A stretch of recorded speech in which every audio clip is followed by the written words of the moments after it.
Ambassador Zalara had never felt panic before. As the chief diplomatic envoy of the Kepler Collective, she was trained to remain composed in any scenario.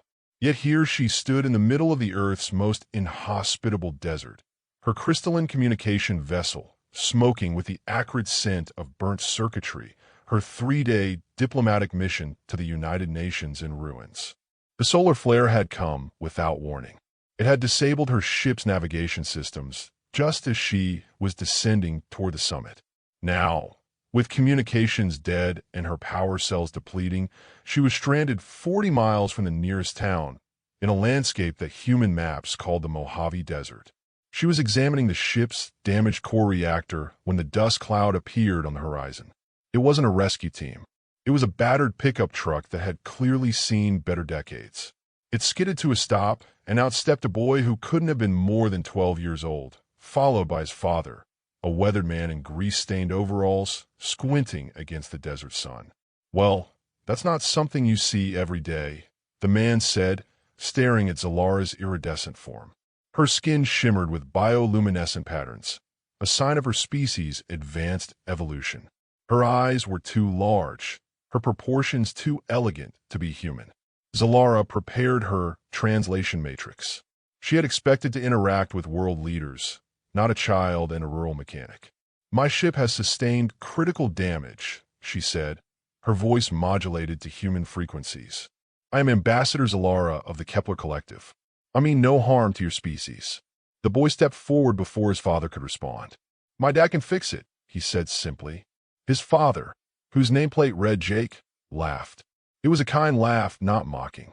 "Son, I fix pickup trucks and tractors, not whatever this is." "You fixed the irrigation system that everyone said was broken," the boy countered. "You fixed Grandma's old radio that was dead. You fixed the alien spacecraft is a little different, buddy."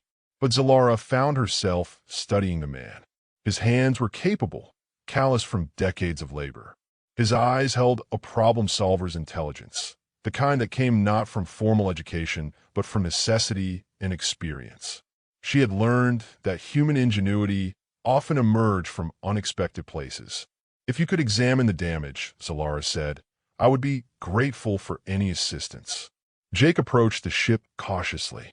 His son, whose name was Marcus, followed closely.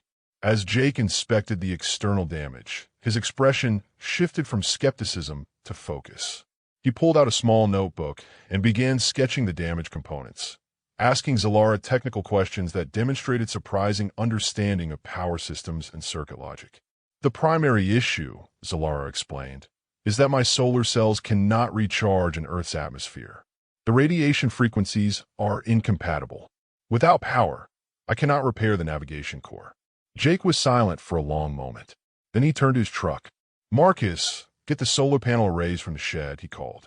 "The ones we were using for the backup generator." For the next 8 hours, in the middle of the desert, something remarkable happened. Jake worked with Zalara, using salvaged Earth materials to create a makeshift charging apparatus. He didn't understand alien technology, but he understood mechanics, the fundamental principles of energy transfer, circuitry, and adaptation. When components didn't fit, he improvised. When problems arose, he found solutions. Marcus handed him tools and asked questions that, in their innocent curiosity, often sparked the most creative breakthroughs. As the sun began to set, painting the desert in shades of gold and crimson, Zalara's ship hummed to life. The lights inside flickered, then stabilized. "It's working," she said, her voice carrying something that might have been wonder. "You have restored functionality to a spacecraft that uses principles of physics your species has yet to discover." Jake wiped his brow. "Just applied what I know. Sometimes the best solutions come from working with what you have instead of waiting for what you don't." Zalara stepped closer, her crystalline form catching the sunset and refracting it into rainbow patterns. "Your United Nations will want to study your technological achievements.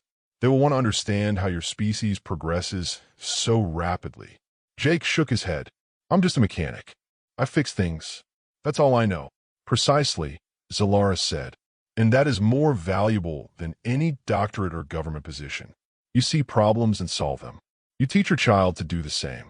This is how species survive and evolve. As her ship lifted off, illuminating the desert in brilliant blue light, Marcus looked up at his father. "Do we just help save the world?" he asked.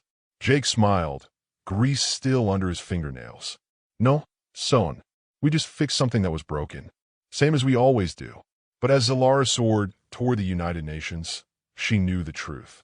In a small desert in America, a humble mechanic and his son had demonstrated to the galaxy what made humanity worth contacting. Not advanced technology or formal training, but the simple, profound ability to solve problems with creativity, compassion, and resourcefulness. Some gifts cannot be taught. They can only be demonstrated. And in her report to the Kepler Collective, Zalara would recommend they keep watching Earth very carefully. Because any species that could raise its children to help a stranger in need, regardless of how strange that stranger might be, was a species with unlimited potential.